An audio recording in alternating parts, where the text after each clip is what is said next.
A long time afterward, when the Lord had given rest to Israel from all their surrounding enemies, and Joshua was old and well advanced in years, Joshua summoned all Israel, its elders and heads, its judges and officers, and said to them,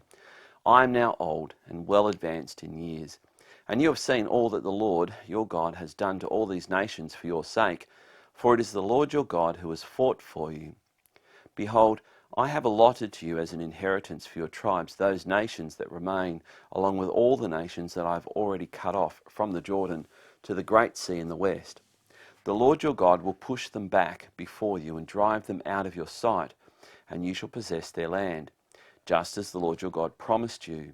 Therefore, be very strong to keep and to do all that is written in the book of the law of Moses, turning aside from it neither to the right hand nor to the left, that you may not mix with these nations remaining among you, or make mention of the names of their gods, or swear by them, or serve them, or bow down to them. But you shall cling to the Lord your God, just as you have done to this day. For the Lord has driven out before you great and strong nations, and as for you, no man has been able to stand before you to this day. One man of you puts to flight 1,000, since it is the Lord your God who fights for you, just as he promised you. Be very careful, therefore, to love the Lord your God, for if you turn back and cling to the remnant of these nations remaining among you, and make marriages with them, so that you associate with them, and they with you, know for certain that the Lord your God will no longer drive out these nations before you, but they shall be a snare and a trap for you, a whip on your sides and thorns in your eyes, until you perish from off this good ground that the Lord your God has given you.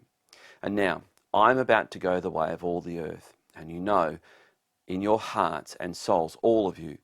that not one word has failed of all the good things that the Lord God promised concerning you. All have come to pass for you, not one of them has failed. But just as all the good things that the Lord your God promised concerning you have been fulfilled for you, so the Lord will bring upon you all the evil things until he has destroyed you from off this good land that the Lord your God has given you, if you transgress the covenant of the Lord your God, which he commanded you, and go and serve other gods and bow down to them. Then the anger of the Lord will be kindled against you, and you shall perish quickly from off the good land that he has given you. Well, just a couple of thoughts there before we go into chapter 24, that unfortunately these dire warnings that both Moses and Joshua gave were fulfilled. And we see this dramatically and graphically portrayed in Jeremiah's epistle in particular. And we'll see as Joshua closes this that he charges this generation to commit themselves fully to the Lord.